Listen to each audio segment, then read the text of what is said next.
With double firebolts being the new wave in the Crucible this season, it can be easy to forget some small but noticeable upgrades that Void Warlock received with the release of Lightfall, which is crazy considering Void Warlock is easily one of the most powerful subclasses in Destiny 2 due to abilities like Devour and Child of the Old Gods. However, today I'm going to show you how you can make Void Warlock even deadlier through constant damage buffs and insane survivability to lead to kill streaks every single game.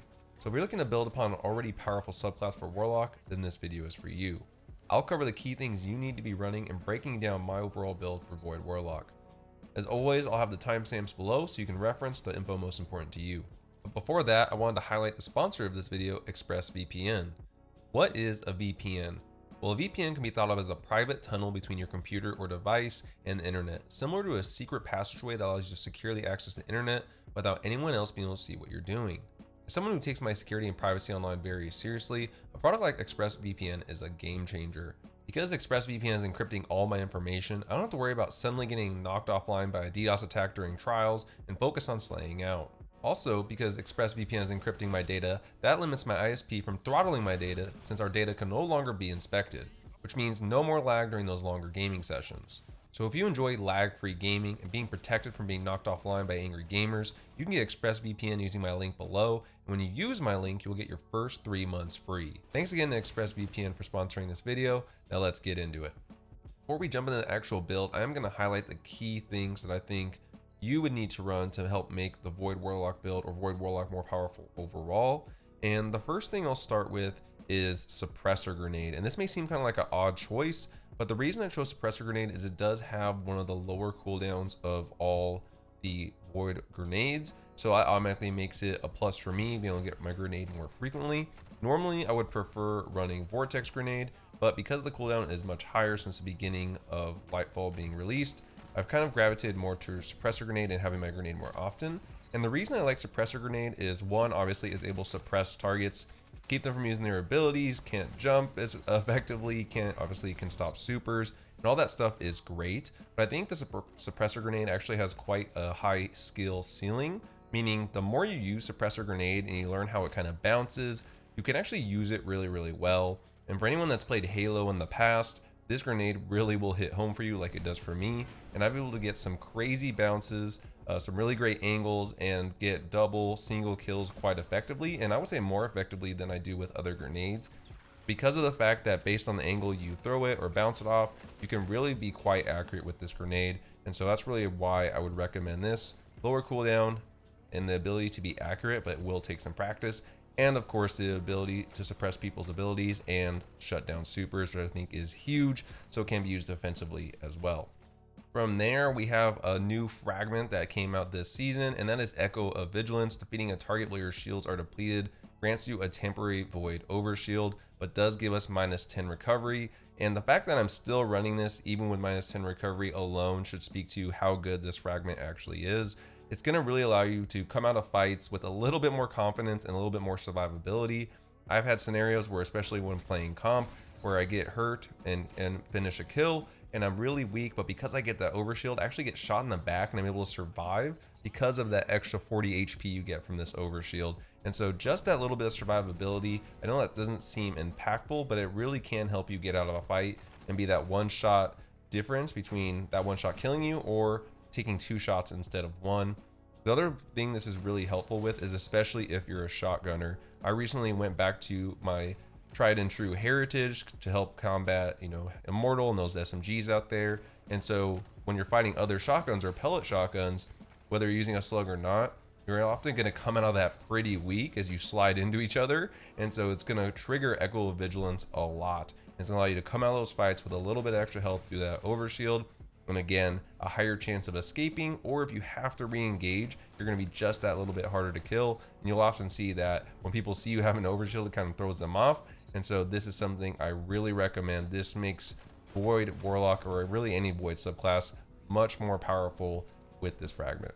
The next thing I want to talk about is mods. And the reason I'm talking about these where I am is because they're probably the least required out of the things we've talked about. I highly recommend Suppressor Grenade, highly recommend Echo of Vigilance for the fragment. But getting into the mods, these things are not necessarily necessary, but I found them nice to have and enjoyed a lot. And so first thing is me authorized mods Void. So this reduces the energy cost of all armor mods affecting your void weapons. And then volatile flow, picking up aura power grants your void weapons volatile rounds. And then void weapon channeling, you gain a temporary bonus of void weapon damage after you defeat a target with a void weapon, but at least one of your void abilities is fully charged. This damage bonus increases based on the number of fully charged void abilities you have. And the reason I like these three combos right here of authorized mods void, volatile flow, and void weapon channeling was because when I was using my heritage, I was using exalted truth, which is a void hand cannon. There's also things like bottom dollar, you have collective obligation. There's lots of different really good void weapons to use.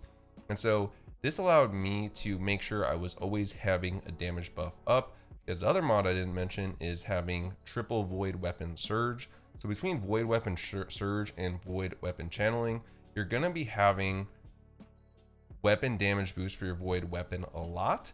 And especially with void weapon surge, you're gonna get that when you get orb of power, which means your exalted truth or whatever void weapon you're using will also have volatile flow, which means you're gonna be able to easily make enemies volatile and chain some multiple kills together. And we can do triple void weapon surge because we're using authorized mods void, and so it doesn't take up a whole lot of energy. And so between void weapon surge and the void weapon channeling, it essentially made it to where I would always have a damage buff going at all times on my exalted truth just for using it. And so since I'm mainly primary using player, I don't always rely on my shotgun. It just made it to where my exalted truth always had that damage bonus from void weapon channeling or the void weapon surges. Now the only thing that's a bummer is they don't stack together, is because you imagine that could be kind of OP, but still a bummer nonetheless. And something I definitely recommend, because again, you could switch to a void pulse, your exalted truth, or void hand cannon of your choice. Palindrome is another great option, and still be able to slay out and kind of use multiple different weapons. There are certain weapons like Graviton Lance that it doesn't work with for some reason, so that's something to be mindful of. But I do recommend running those mods to always have that damage buff going for your void weapon of choice, as well as having the ability to make enemies volatile as well. Getting into our actual build and starting with our super, I'm still running Nova Bomb Vortex. I did a video about this a while ago when they buffed it, and between Vortex and Cataclysm, there are definitely pros and cons, but I personally still prefer Vortex overall, just because I feel like I can be a little bit more accurate. I feel like the tracking of Cataclysm sometimes pulls my Nova Bomb away from where I actually want to aim it. Of course, you have Nova Warp if you prefer roaming supers, but just keep in mind you're going to be kind of squishy while running this super, and I prefer the shutdown capabilities of Nova Bomb and the lower cooldown. For our abilities, I'm still running Healing Rift, Burst Glide, because that's going to be the best overall movement choice for Warlock. Pocket Singularity, which is a great melee ability, great for throwing enemies backwards, stopping shotgun rushers, and just throwing off people's aim overall. And then Suppressor Grenade, which I already talked about at length, so I'm not going to go deep into this. For our aspects, I'm running, of course, Child of the Old Gods. This is great for just distracting your enemy, doing chip damage, or killing enemies that are weak. It's also going to help replenish your grenade and melee energy. If you're running Healing Rift, which we are, or if you choose Empowering Rift, it will replenish your health. And then for our other aspect, I'm running Feed the Void. Defeat a target with a Void ability to activate Devour. I think this is a great pairing with Suppressor Grenade, where you're super for basically anything. Any Void ability is going to trigger Devour, which is going to fully restore our health and allow us, and also give us back some grenade energy, and then allow us to keep extending or triggering that with additional kills and fully regenerating our health. Pairing Feed the Void with Echo of Vigilance is just absolutely insane, getting that full health regen with a little bit of overshield. If for whatever reason you do happen to get weak enough upon kill, then you'll get the overshield and have full health on top of that. Very powerful combination. Getting into our fragments, Echo of Leeching, melee final blow, start with health regen, and plus 10 resilience. This is an amazing fragment. It's almost like Karnstein armlets, but a little less powerful. Once you get a melee final blow, doesn't even have to be a melee ability. It's going to start that health regen, and this allowed me to survive so many fights. It's kind of similar to Knockout, I guess, as well, for like Arc Titan. And on top of that, we get that plus 10 resilience, so some flinch resistance. And then again, running Echo of Vigilance. Already talked at length about this. Echo of Expulsion, Void ability, final blows cause targets to explode, plus 10 intellect. This is great because sometimes you get kills with a grenade or your Nova Bomb, your melee, whatever Void ability you're using. It will cause that target to explode, so it can cause like collateral damage or get an additional kill in a lot of cases, which is nice. And then lastly, I'm running Echo of Dilation. while crouch, you sneak faster and gain enhanced radar resolution. I don't use it for any of that. I mainly use it for the plus 10 mobility, which is the least important, and more important, the plus 10 intellect. So it's kind of further increase my overall stats. For the stats I recommend running for this build, and starting with resilience, I do recommend 6 resilience. This is kind of like the sweet spot to kind of make you a little bit harder to kill from like Thorn 2 taps, shotguns, a list could go on and on. I think even immortal and target locks make you a little bit harder to kill. So definitely, if you can hit 6 resilience, I would.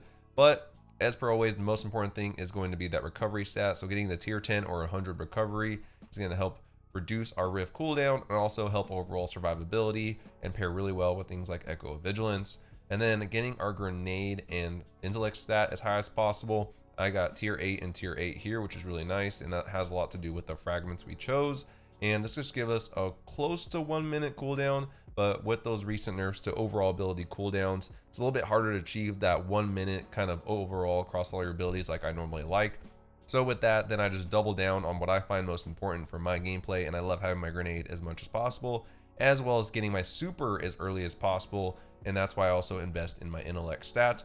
And then I kind of least invest in my strength stat, and so it still gets me about 1:23 at tier 4. If you can get these higher, and or you prefer, you know, less grenade energy and you want to put that more into strength, more power to you, but this is kind of what I recommend. Mobility, I put very little into this at all. Again, if for you and your overall feel, you want to put more in here, more power to you, but I find almost no benefit in the mobility stat. Getting into the mods I recommend, and we'll start with our class ability. You're going to change it up here. I do recommend running the Reaper mod. So it's going to, after your class ability, your next weapon final blow spawns an orb of power. This is great because it's going to really help us get those weapon surges, which we'll talk about in a second, and trigger just a host of other things. And it's really easy because you just pop your rift and you get a kill in your rift.